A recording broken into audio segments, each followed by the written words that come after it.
Hello everybody, I hope that you're doing well today. Today is December 13th, 2024, and if you don't know, it is Taylor Swift's birthday. It is also Friday the 13th. You know who loves Taylor Swift? Gypsy Rose Blanchard loves Taylor Swift. And if you didn't know, today she is doing a book signing, book release, photo op meet and greet. And this is the only meet and greet that she has ever done for a book. Although this book that she is doing it for came out 3 days ago, it is entitled Gypsy Rose, a memoir, My Time to Stand. This is actually her second book, as she has another called Released, Conversations on the Eve of Freedom. So if you go to her linked tree, you clearly see it says Gypsy Rose Blanchard, public figure, author, social media influencer, advocate, lie, and lie.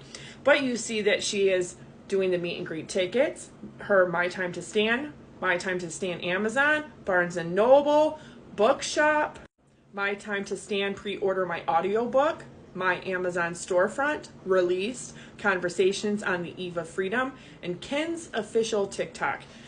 Gypsy, why are you trying to promote Ken's official TikTok? He's had so many different TikToks, and he doesn't even produce any real quality content on there. The same way you haven't the entire duration of you having it. You hardly classify as a content creator or social media influencer. The following you have was only curated after your release and because of the lifetime, very strategic release of the Prison Confessions and released the book, as well as Gypsy Rose Blanchard, Life After Lockup. And you know that because you didn't even have 1 million following and no videos. And then you grow to the 10 million that you have. And of course, you've been losing since then. Okay, that was completely curated by your management, your producers, and your networks. Because we certainly know that it is not content that brought people to your social media. The same way he doesn't even have a little over 2,000 followers on this official TikTok. Content is not bringing people there. Now, if Ken went and unalived somebody like a parent, I'm sure that he probably would get following. And book deals and reality TV shows and interviews and, all of that. Released, Conversations on the Eve of Freedom, Gypsy Rose Blanchard, Melissa Moore, and others. Gypsy Rose Blanchard discovered that her whole life was a lie. After 8.5 years of incarceration, she can finally tell you the truth. With this exclusive collection of interview, transcripts, and journal entries, plus her own illustrations and photos. While incarcerated for her role in her mother's death, Gypsy saw her story told by others again and again in the media, from news reports to podcasts to TV series like The Act. Now granted early parole and preparing to start a new life, she's free to speak directly to her supporters and to the world. Falsely told that she suffers from debilitating chronic illnesses, Gypsy grew up enduring physical and emotional abuse at the hands of her mother, Dee Dee, including unnecessary medications and surgeries. But her desperate attempts to escape a life of isolation laid Gypsy to the grip of another abuser, ultimately resulting in her mother's murder. That is a lie. Gypsy committed first-degree premeditated murder under Missouri statute. Anybody over the age of 18 who knowingly causes the death of another human upon deliberation.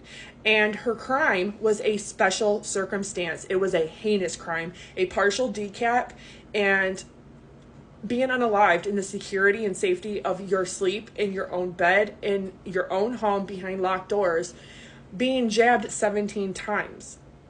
That is very special circumstance, and that should have awarded her the death penalty, which was originally on the table for Gypsy Rose Blanchard. This is also deeply concerning that she is trying to say that she ran into the grips of another abuser, which is just false. It is false. She sought him out. She picked him. She chose him. She manipulated him for 3 years. And she is the one who carried on with him. The messages and the text in the case file is available. All the evidence is out there. That is why so many people do not believe or agree or support Gypsy Rose Blanchard. A lot of people more people than not are anti-crime and are anti-gypsy creators. And it's just the way it is. Now, there was supposed to be a vigil for Dee Dee Blanchard, and I'm hoping for Nicholas Godejohn as well, since his mother were also victims of Gypsy Rose Blanchard. There are a lot of content creators who certainly have been victims of her friend Bree, social justice brat, the whole adaptive Kate thing, whatever you want to say about it. Those are people that personally targeted creators to try to shut them up and shut them down. Cyber stalked, cyber harassed, doxed, bullied, called law enforcement, the whole nine. Because they use Gypsy's own actions, choices, words, and behaviors to allow other people to conclude their own thoughts, feelings, and opinions on that. So today was very polarizing. Yesterday was very polarizing. I've seen live feeds being done all day, even starting last night. People on this side, people on that side, people that are live streaming, just the line outside versus people that are inside versus people that are absolutely not wanting to touch it at all, because we've known, confirmed, not alleged, confirmed, that Lifetime is filming all of this, and they are also filming what's actually being said and done on YouTube and TikTok, as well as other social medias on this side as filming, because believe it or not, Lifetime does not have to come to you and get your permission to use your content once you publish it. They don't have to ask you. They don't have to get your permission. They don't have to pay you. They can freely take it and use it if they want. And some platforms are different than others, especially when it comes to YouTube. But I'll just say this. I don't support a murderer. I don't support a pathological liar. I don't support somebody who still lives her life using, abusing, abandoning, neglecting, discarding, and disposing of other human beings as if they are below her. I do not support somebody like that, and it is below me, beneath me, to ask for a photo op and a signature of a person who has committed such a heinous crime.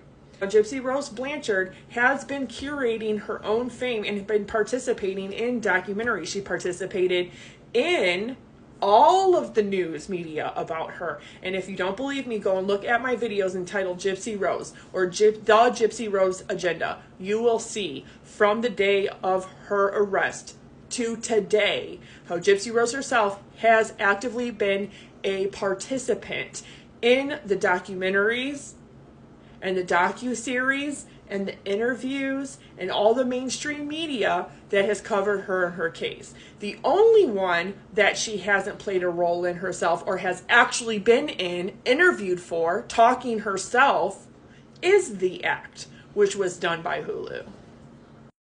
So as far as this goes, I'm not touching Gypsy and what she's doing and not doing with this book. She has every right. The book's done. She put it out. She has the right to do a meet and greet. I mean, that's her own thing. I'm not against that. I'm against her probably doing it for her own safety because she's pregnant. But then again, I think that's very strategic so they can say, hey, look, she's actually being bullied or threatened, when it's her and her camp and her friends that are doing the harassment and the cyberbullying and stalking and doxing of content creators they don't like. But you do remember how I just showed you her Amazon storefront? Yeah, that's where Gypsy Rose wants you to have the privilege of buying her $170 Uggs. Not one pair, she wants 3. She wants 4 pairs of sunglasses, Taylor Swift shirts. She wants 1, 2, 3, 4 really ugly fanny packs for whatever reason. She wants 1, 2, 3, 4 white crop top sweaters that are all the same. She wants 9 different self-tanners, only 15 items for her baby, but she wants over 120 for herself, and very expensive items at that. Where is your money, Gypsy? How come you're not spending your own money? You just came out with your second book.